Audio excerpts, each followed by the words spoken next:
Mar George മടത്തുകണ്ടിൽ പിതാവേ, വിൻസെൻസ് സഭയുടെ superior general, ബഹുമാനപ്പെട്ട ജോൺ കണ്ടത്തിഗ്രേച്ച, പ്രിയമുള്ള അച്ഛന്മാരെ, കുടുംബാംഗങ്ങളെ, പാപ്പന് വേണ്ടിയിട്ട്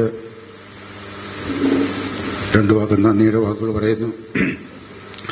ഒന്നാമതായിട്ട് ദൈവത്തിന് നന്ദി പറയുകയാണ്. ഇന്ന് നാളിതുവരെയും 84 വർഷങ്ങളോളം പാപ്പനെ കാത്തുപരിപാലിച്ചു. മുണ്ടക്കാട് കുടുംബത്തിന് താങ്ങും തണലുമായിരുന്നു. പാപ്പനെപ്പോഴും ഞങ്ങൾക്ക് മാതൃകയായിരുന്നു, അനുഗ്രഹമായിരുന്നു, ശക്തിയായിരുന്നു, കരുത്തായിരുന്നു. കുടുംബത്തെയും കുടുംബാംഗങ്ങളെയും മുഴുവനും കയ്യിൽ പിടിച്ച് കൊണ്ടു നടന്നതായിരുന്നു. ഈ വേളയിൽ ഈ ശുശ്രൂഷയുടെ അവസാന ഭാഗം പാപ്പനെ ദൈവനാമത്തിൽ ഈശോയുടെ കൈകളിലേക്ക് ഏൽപ്പിക്കുവാൻ വേണ്ടി കടന്നു വന്ന അഭിവന്ദന പിതാവിന് ഇവിടെ ഇരിക്കുന്ന എല്ലാവരുടെയും പേരിലും കുടുംബാംഗങ്ങളുടെ എല്ലാവരും പേരിൽ പ്രത്യേകമായിട്ട് നന്ദി പറയുകയാണ്. തിരക്കിനിടയിലും ഈ കുടുംബത്തെ ഓർത്ത് വരാൻ പിതാവ് സന്മനസ് കാണിച്ചു, നല്ല സന്ദേശം നൽകി പ്രാർത്ഥന അയച്ചുകൊണ്ടേയിരിക്കുന്നു. പിതാവിനെ ഞങ്ങളെല്ലാവരും പ്രത്യേകമായി ഓർക്കുന്നതാണ്. ഇന്ന് ഈ ശുശ്രൂഷയിൽ നമുക്കെല്ലാവർക്കും ഹൃദയസ്പർശിയായ കുടുംബാംഗങ്ങളെ അനുസ്മരിച്ച് പാപ്പന്റെ ജീവിതത്തെ അനുസ്മരിച്ചുകൊണ്ട് ശാന്തമായി വീഴുന്ന ഒരു പുത പോലെ നമ്മുടെ മനസ്സിലേക്ക് പാപ്പന്റെ ജീവിതത്തെ ഒരിക്കൽ കൂടി കൂട്ടിത്തന്നായ സെന്റ് ജോസഫ് പ്രോവിൻസിന്റെ പ്രൊവിൻഷ്യൽ സുപ്പീരിയറായ ബഹുമാനപ്പെട്ട മാത്യു കക്കാട്ടുപിള്ളച്ചനും അച്ഛനും സന്ദേശത്തിനും പ്രാർത്ഥനകൾക്കും എപ്പോഴും എന്നെ വിളിച്ച് ചോദിക്കുമായിരുന്നു, പാപ്പനെ എങ്ങനെയുണ്ട്, ഇപ്പോൾ എങ്ങനെയുണ്ടോ എന്ന് അന്വേഷിച്ചുകൊണ്ടിരുന്നു. അച്ഛ ഒത്തിരി നന്ദി പറയുകയാണ്.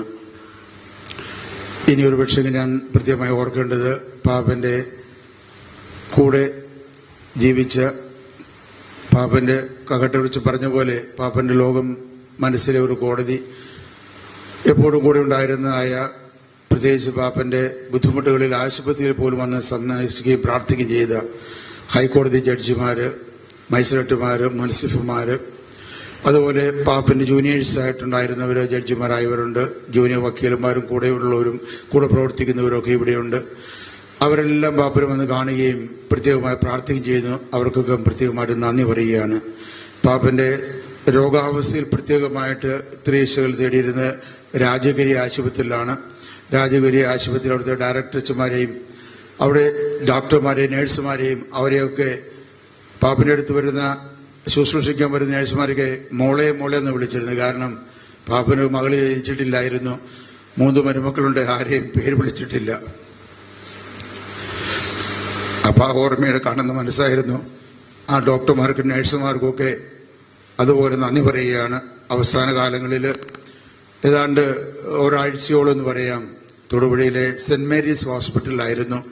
അവിടുത്തെ ഡോക്ടർമാര് എല്ലാവരും എളാമ്മയുടെ സ്റ്റുഡൻസ് ആണ്. അതുപോലെ പ്രിയങ്കരമാണ്, ഏതാവശ്യം ഉണ്ടെങ്കിലും വന്നാൽ മതി എന്ന് പറഞ്ഞിരുന്നത്. അവരതുപോലെ പ്രത്യേകമായ സൗകര്യങ്ങൾ ഒരുക്കി പാപ്പനെ കൃത്യമായിട്ട് പരിഗണിച്ചു, പരിചരിച്ചു, ശുശ്രൂഷിച്ചു. ഹോസ്പിറ്റലിനും ഡോക്ടർമാർക്കും നഴ്സുമാർക്കും ശുശ്രൂഷക്കും പ്രത്യേകമായിട്ട് നന്ദി പറയുകയാണ് ചെയ്യുന്നത്. അതുകൊണ്ട് പല പ്രാവശ്യം വന്ന് പാപ്പനെ കാണുകയും പ്രാർത്ഥന ചെയ്ത ഒത്തിരി അച്ഛന്മാരുണ്ട്. പ്രത്യേകിച്ച് ഞങ്ങളുടെ തൊടുപുഴ ആശ്രമത്തിലെ അച്ഛന്മാര് അവിടെയായിരുന്നു പാപ്പ പതിവായിട്ട് കുർബാനയ്ക്ക് പോയിക്കൊണ്ടിരുന്നതും. കുടുംബാംഗങ്ങളെല്ലാവരും തന്നെ പാപ്പന്റെ രോഗാവസ്ഥയിൽ വരികയും കാണുകയും ചെയ്തു. ഒന്നിൽ കൂടുതൽ പ്രാവശ്യം രോഗി ലേപനം നൽകാൻ എപ്പോൾ വിളിച്ചാലും അച്ഛന്മാരൊക്കെ സന്നദ്ധരായിരുന്നു. അതുകൊണ്ട് അച്ഛന്മാർക്ക് പ്രത്യേകമായിട്ട് നന്ദി പറയുകയാണ് ചെയ്യുന്നത്. അതുപോലെ തന്നെ രാഷ്ട്രീയ നേതാക്കന്മാര്, മന്ത്രിമാര്, MP-മാര്, MLA-മാര്, മറ്റ് രാഷ്ട്രീയ സാമൂഹിക നേതൃത്വത്തിലുള്ളവരെല്ലാവരും ആശുപത്രിയിലും വീട്ടിലും വരികയും ഇന്നേ ദിവസം ശുശ്രൂഷ വന്ന് പ്രാർത്ഥിക്കുകയും ചെയ്തു. അവർക്കെല്ലാവർക്കും പ്രത്യേകമായിട്ട് കുടുംബാംഗങ്ങളുടെ പേരിൽ നന്ദി പറയുകയാണ് ചെയ്യുന്നത്.